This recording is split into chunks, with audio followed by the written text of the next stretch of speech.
Well, good morning again. We're having some cold weather here in this part of Texas. So I've got a scarf around my neck, and I am Dr. Bill Wyatt with the American Orthodontic Society, and we're going to talk about a very common thing that goes wrong with children as they're growing up, and this is tongue thrust. Now, one thing we want to make sure before you try to correct the tongue thrust, make sure you got the airway opened out for the child, because the mouth breathing problem, if you still have it, it's hard for the child to stop doing the tongue thrust. Now, the tongue thrust is something that develops where they just keep using the infantile swallow pattern. Now, when a child is an infant, they do not bite together when they swallow. And if they continue doing this, they will just be what we call a tongue thruster.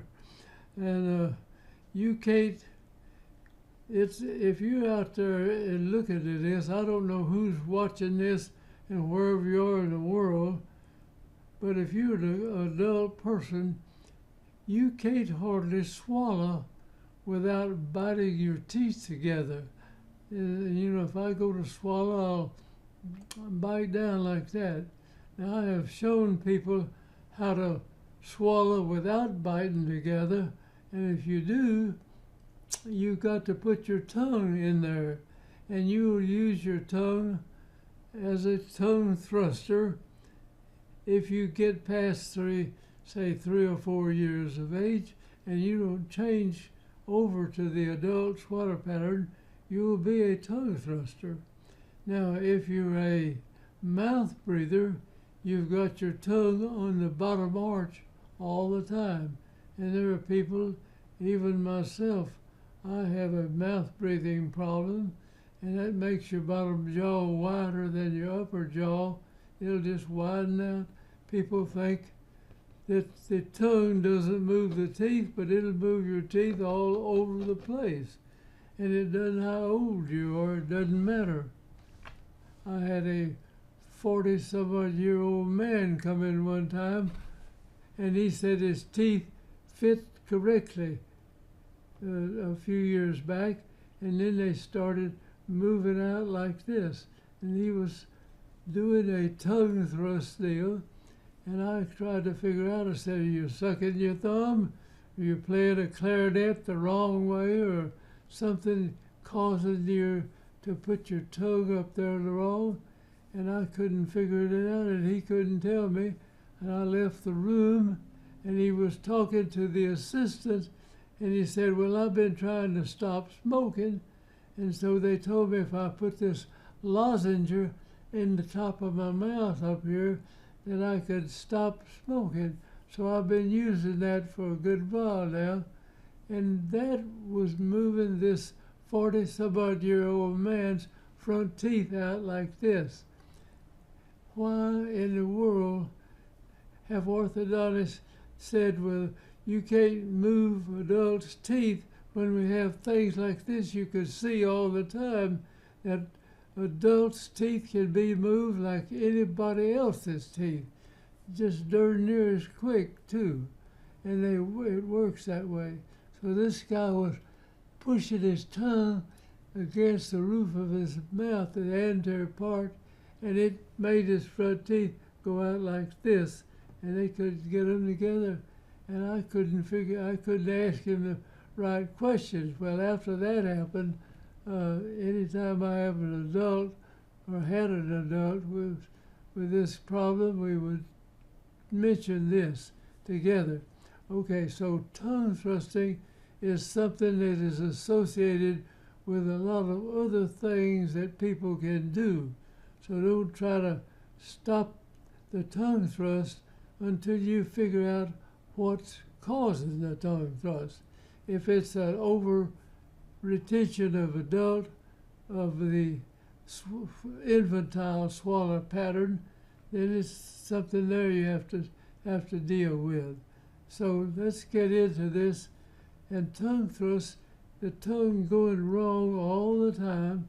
You swallow, I don't know, I've never counted them, but they tell me it's person might swallow 1,000 or 2,000 times during a 24-hour period. So let's take a look at a case here at what tongue thrusting does to the facial structure, and it can screw up the way it looks. It can increase this height between the nose and the chin down here, and that makes you look bad. It makes the upper arch look more narrow. Let's go and look at this young lady that I'm going to show you. This is a bad tongue thruster. I've got oodles of cases of tongue thruster. Even my great-granddaughter is a tongue thruster now, and we're having to send her to some orthodontist that I'm not practicing any longer. All right, let me get this going here. Here's a young lady, and she is definitely a tongue thruster. You can see her when she's just sitting there, and you can see the distance of the chin and the nose is getting too much, and that's lengthening down here, and you see the tip of the tongue sticking out there like that. A lot of times they run around and their tongue will be showing a little bit in there where they're moving it out, and the front teeth start to move forward, and they move forward, they swing up like that. And that's the way you can look at them, and if you watch them swallow without them paying any attention to you, you'll see the tongue do that. Now as the tongue comes out, the upper front teeth move forward like that, and now the palate, the upper arch, begins to narrow, and it is, instead of it being round out like that, it kind of narrows up, and a lot of times they will have cross bites back in the back, on the back teeth. You can look at the models on many of these and tell whether they're a mild tongue thruster or they're a serious tongue thruster. How bad it is how much they do it.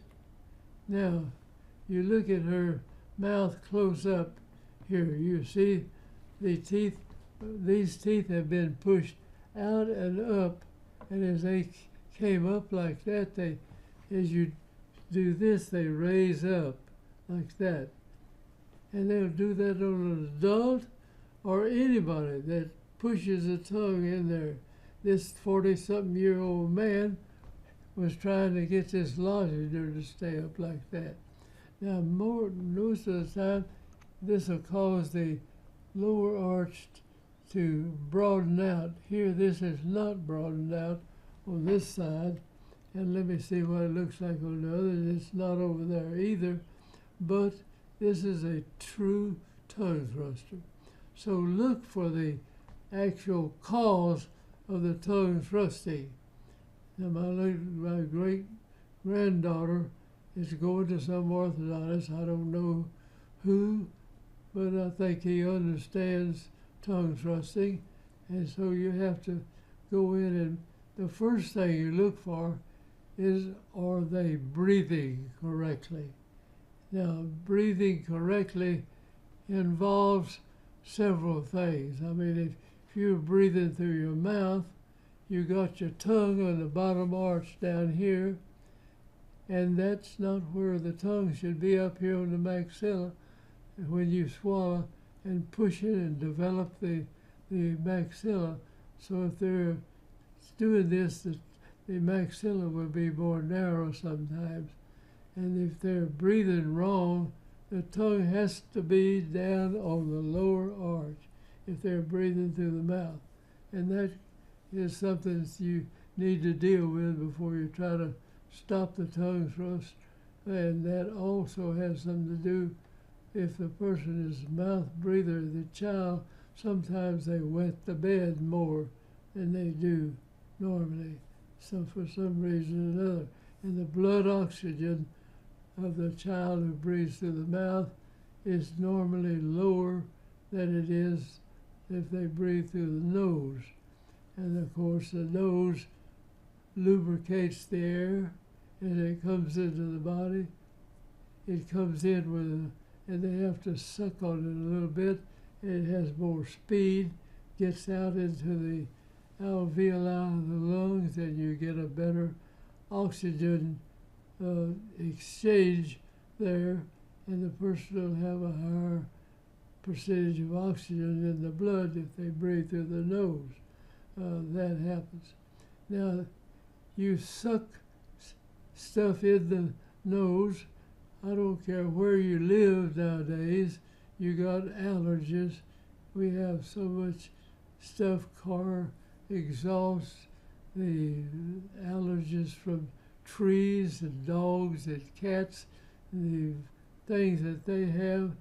We have just so many things to be allergic to.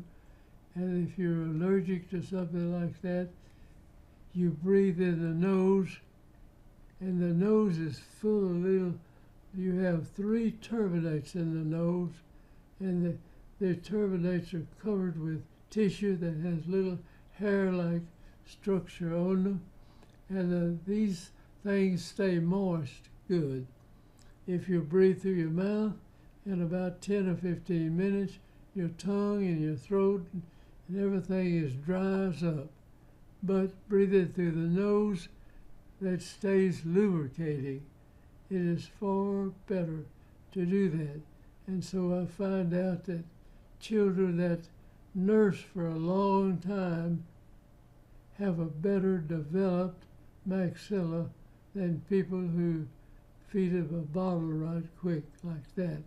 So there's a lot of reasons for having this in our society. But anyway, this is a tongue thrust, and you can stop the tongue thrust. Now I'm going to show what we do, which is a definite thing to stopping the tongue thrust. And the tongue, a lot of times it'll stick out like that. It's hard to get a picture of them doing this, but we got this little girl to swallow properly and had the camera ready, and we were able to do it. Well, you can come in and bring the teeth down again and close them together, and we usually band the 6-year molars back here, and we put brackets on them now rather than the bands. But if you're going to be a big deal with tongue thrust, you get bands to put on the lower arteries down here. And then we put things on the band that really irritate the tongue, and it tends to stop those. We take an 030 arch wire, an 030 like that, and we put bands that fit these lower arches, and then we spot weld each one of these bands, and then come back and flow solder over the bands, and that makes it almost impossible to tear these. This is an 030 wire out, and you point this back. Just be careful when the bag closes. These don't go up and touch the palate above. And this is the most effective way to stop the tongue thrust. Now the tongue has a brain of its own. I say that. It's not really a brain, but my tongue is going to certain places right now while I talk. I don't know where it goes, but it knows where to go to make certain sounds come out of your mouth so people can understand you. And it seems to operate on its own. Now you put these points in there, and the tongue goes up here and hits these points, and I have had people that, adults, I mean people in their 40s and 50s, were still tongue thrusts. They wanted to change. And one lady, I put this in, and she said it was still going up, so I sharpened these things. And I said, I think your tongue will stop. She said, no, she still went out and put the tongue over So I had to come up above and put three. I put one up above on the upper teeth going between the gap there. Now the tongue goes forward and it is catching all dickus. The dickus going up there and it'll hit it. And once the tongue gets sore, pokes itself, it'll come back the next day maybe and go up there and hit it, and it's going against the sore spot. The tongue will not go there. And so the person will kind of talk with the tongue somewhere else in the mouth, and you can break the habit. But if the cause for it, if you have not corrected that, it's not going to be a permanent thing with that. So you have to find out what caused the tongue thrust to start with. Was it allergies? Was it a over retention of the infantile swallow pattern, or something else? The man was sticking this lozenge up in the roof of the mouth. It gets pretty complicated after a while. And so this is all involved with something that goes wrong with the teeth, and if you don't do anything about it, the person will grow up that way, and it'll make the face longer. Where you don't bite your teeth together, the teeth move toward one another, and your chin moves away from your nose, and you look this, and if you hold the mouth open, and you'll have a kind of a stupid look. And maybe you are not as, your blood oxygen level won't be as high. And in a sense, it does kind of slow down the development of the brain and everything else. So it's a lot of involvement in tongue thrust. And I hope you will get this video and sit down and look at it carefully if your child is beginning to get these teeth poking out. Now, I don't know what this orthodontist knows that's dealing with my great-granddaughter, but I hope to goodness he knows something about it. I have told her parents, and she will go to this guy who's supposed to stop this and maybe tell him about it. I'm sure he won't look at my videos on this, but this is something that can screw up the appearance of the facial structure for people for life. And I've had adults that come in with tongue thrust. I had a physician once who was a bad tongue thruster, and we broke the habit and got him to stop doing that, and it pulled his teeth back. And I said, I want you to tell me exactly what happens when you go in here. And he told me the same thing I've been telling everybody. Your tongue will go up there and hit those points once, and then it'll come back later and hit them when it's sore. And once the tongue hits this, when it's feeling kind of sore up there, it really hurts and bothers them, and the tongue will not go there. It'll stop. And then the tongue tells you, I don't care what you do, I'm not going up there anymore. And so it stops it. This is one way of stopping the tongue thrust, even if you still have the cause for it, but it'll come back if you haven't stopped the cause. So when we say straight, wise orthodontics, that means straight to the cause. Or there may be several things going wrong, and there may be several causes, and you've got to get them all taken care of, or your retention of the case, if you treat it right, will not hold up good. And if you get rid of the cause, we can treat this thing and get rid of it, and it'll last throughout your life. So this is something to think about, and I hope people will see this. I don't know who you are, where you are. You can be in Timbuktu, somewhere in the world. But we have about over 6,000 subscribers to these videos. And I don't want to lead anybody wrong, but I don't know where you are. I hope that wherever you are, if this helps you take care of your children or yourself, then drop us a line. Let us answer your question back. And so thank you for watching. This will be a good video to somebody to learn. And this is why we call it straight wise, something that's not just a plain straight wire course.